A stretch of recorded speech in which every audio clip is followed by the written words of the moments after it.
Now, as Nigeria enters the peak of its rainy season, the Senate has called on the federal government to provide palliatives and other relief items to support victims of flooding incidents across different parts of the country.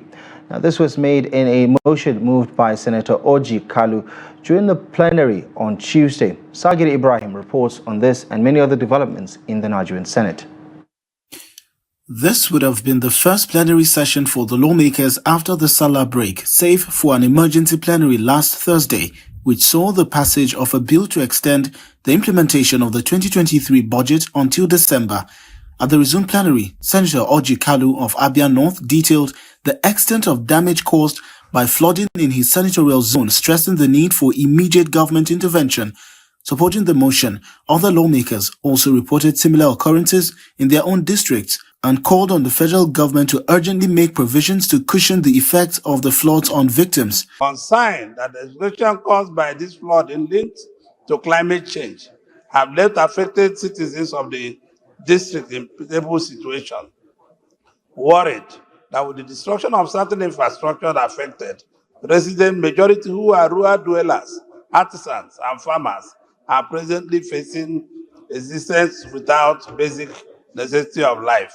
There is urgent need for intervention at quick impact level, intermediary and long term, because the roads were washed away, houses were broken, and most of them are rendered homeless. So I support the motion. Erosion have taken over everything.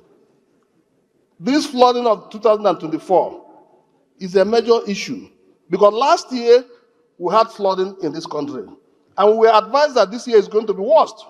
But I thought maybe some remedial jobs ought to have been done in some of these areas. But as of today, nothing is done. The Deputy President of the Senate, Barrow Jibrin, who presided over the day's plenary, highlighted ongoing efforts including some coastal road projects as part of government response. He emphasized the need for continued measures to prevent such incidents and urged affected communities to cooperate with the government to assess the extent of the damage and implement measures to rehabilitate affected infrastructure.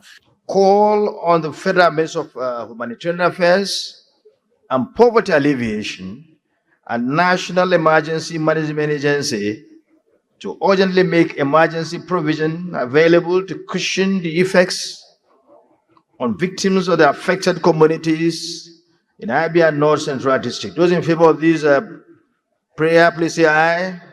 Those against say nay, the ayes have it.